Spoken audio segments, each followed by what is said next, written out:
this video. Nagluto kami ngayon ng laing, guys.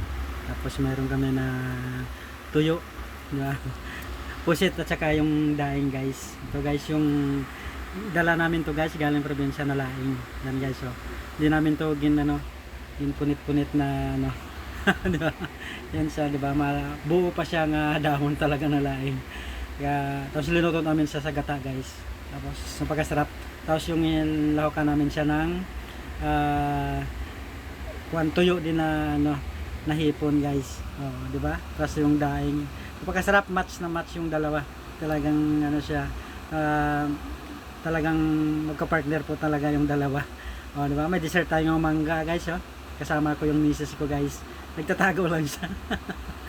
Kasi na ano siya, atat na atat din siyang kumain kasi talagang sarap na sarap. Di ba? Nabitin pa nga ako, guys, oh. Tingnan mo. Kumuha pa nga ako ng kanin. Nakadalawa ako diyan, guys. Kasi yung ano talaga, gustong-gusto ko din talaga yung mga laing ganyan, no. Diba? Tapos yung linuto mo sa gata, napakasarap. Tapos dagdagan pa siya ng ano, ng yung ano daing, di ba? Tapos yung pusit din na daing na pusit, yung maliit. Kaya ang sarap. Tapos usawa niya may suka. Oh, diba? Plus yung ano natin, di ba? Yung panghimagas, di ba? Mangga, uso mangga ngayon, guys.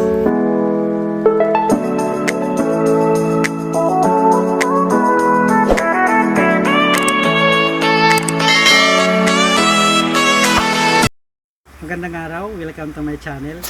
Ito yung guys, oh, yung luto namin. Hindi ko na pinakita yung paano magluto kasi madali lang naman to, guys, diba? Ano lang naman to, ilaing linuto sa gata. Kaya alam na alam niyo rin to, di ba? Kahit mga baguhan ano dito magluto, guys. Oh, di ba? Kaya sulit ka talaga. Pero bago ang lahat, guys, dasal muna tayo.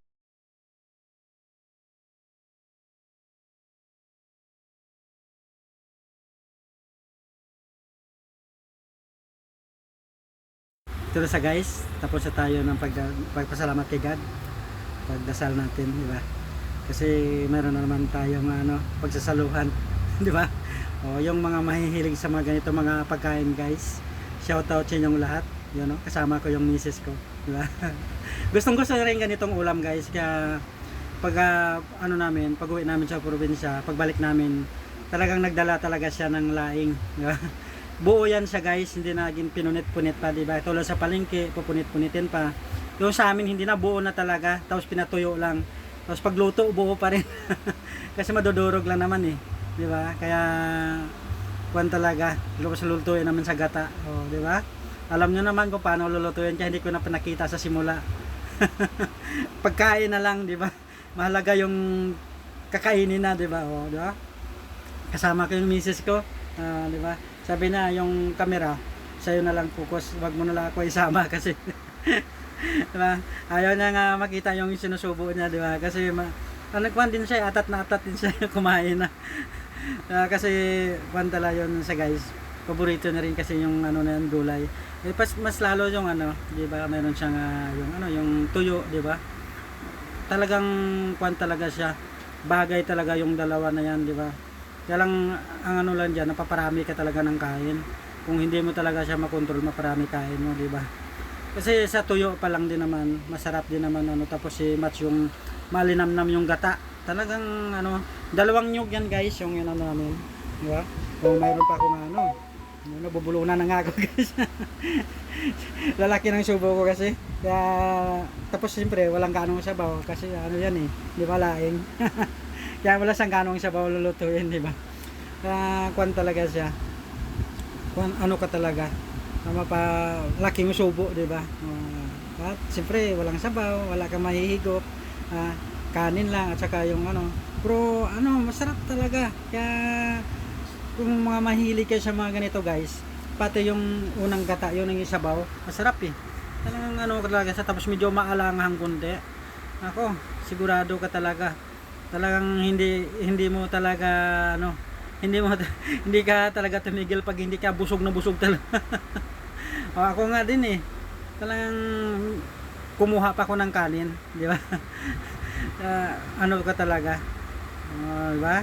Tapos may dessert din ako, mangga. Mura lang naman ang mangga ngayon, guys. Kaya magkano lang naman kilo, na 80 yata ang kilo, yun, di ba? Kasi uso mangga ngayon kahit sa probinsya.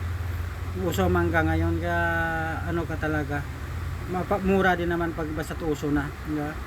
Kaya yung pagbabakasyon ko sa probinsya, bitin nga din dapat eh. Kasi doon mo talaga yung mga klima, iba yung ano talaga, tapos mga pagkain, diba? Di ka ganong makakain ng karne doon, diba? Gulay, tuyo, ganyan. Tapos saging, gano'n lang. Oh guys, diba? Kumuha pa ako ng kanin, diba? Talagang isa pa, diba? Kaya yun sa probinsya kasi, want ka talaga doon. Kalimitan ng mga tao doon kasi, airpot ko nga din eh. Diba? Matanda na airpot ko, nakakita nyo naman, yung nakakita sa videos lang ha.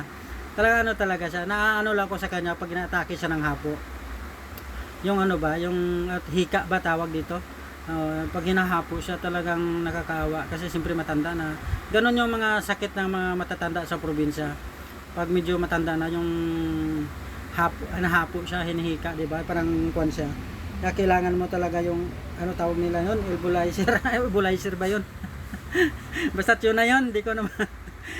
Di ba? Ganon lang ang ano nun. Di ba? Tapos mayroong gamot lang ipapatak doon sa kuwan, di ba? Pausok sa kanya para siya makakahinga. Kaya nakakaawa lang din pag mga matatanda pag nakikita mo ng ganyan talaga. Di ba? Pero ano lang, dasal lang, ganun lang naman yung tayo, dasal lang.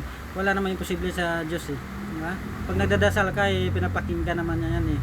O, di ba? Kinakailangan na ano, siya naman, lahat naman sagot naman yan ng Panginoon yan. Tsaka may mga purpose din naman yan ng Panginoon. Lahat naman ng mga bagay na natatanggap natin mula din naman sa Panginoon eh. Di ba? Tsaka babawiin naman niya rin yan. Di ba? Ganon naman din naman tayo magano ng mabuti ng 100 taon eh, di ba? Lahat naman na kuan niya, mayroon din naman katapusan, di ba? Yung sabi nga nila, yung lahat nga man nakikita mo may katapusan yan eh. Maliban lang sa hindi mo nakikita, walang katapusan. Oh, di ba? Napunta tayo doon sa ano. Kasi siyempre pag bakasyon namin, enjoy, di ba? Puro bitin lang. Kaya kung kailan na naman makapagbakasyon, di ba? Kailangan din naman talagang pera. Pag nasa probinsya ka, pera lang talagang kailangan. Siyempre, pambili ng ano, bigas. Yun naman, importante doon, bigas eh.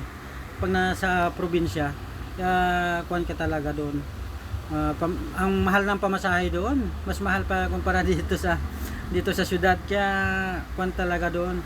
Kailangan mayroon ka talagang sasakyan. Ay, tulad ng mahirap, tulad natin mahirap. Tulad kong mahirap, wala talaga. Kaya, tiis lang talaga sa pamasahe. Isang tao, laki ng babayaran mo. Halos 100 na. Bayad mo lang sa isang tao. Grabe. Pero dati magkano lang 'yon, di ba? Kaya parang ngayon di na mapipigilan yung ipagtaas ng mga bilihin, pati yung mga pamasahe. Dati 15 pesos lang 'yan pamasahe, pero ngayon abot na 100. Parang nakakaano ngayon. Talagang hindi mo na maano ngayon. Hindi mo na ano ano ba yun? Hindi bet. Pag walang kang bet mo, pag may pera ka, lahat ng bagay. Ito na guys, oh. Diba? Ang bilis mo kumain. Kaya ito na yung dessert. Yeah. Dalawa yung dessert ko dyan guys. Isa lang yung pinakita ko kasi mahaba yung videos ko kapag ano. Ginaganyan ko na mag-dessert para tuloy-tuloy yung kagat ko. Kasi, diba? Pag ganyan yung ano mo, tuloy-tuloy na lang pagkagat, tulad kayong hiwa-hiwain mo pa, nakang bagal din yan, di ba? Sulit na sulit din yung ano ko guys. Kaya sa mga nakapanood at saka mahilig sa mga pagkain na tulad nito, shoutout sa inyong lahat, di ba? At saka ito, pampahaba dito ng buhay pag laging ganyan yung kinakain no guys, gulay, di ba? Di ba? Samahan lang ng dasal, di ba? Di ba? Kaya sa mga nakapanood po, kung pwede naman, di ba? Pa-like lang at sa pa-subscribe kung pwede. Kung pwede lang naman, di ba? Okay, di ba? Ito na sa guys, malapit na ako matapos. Marami na akong nasasabi, marami din akong naikwento, di ba? Pati misis ko din, tapos na rin. Di ba? Ito na sa guys, pero bago ako magpapaalam, mag-inom muna ng tubig, di ba? Ayos. Solve, di ba? Plus 1 litrong tubig. Ano pang gagawin natin, di ba? Maraming salamat sa nakapanood. God bless you all sa lahat. Bye!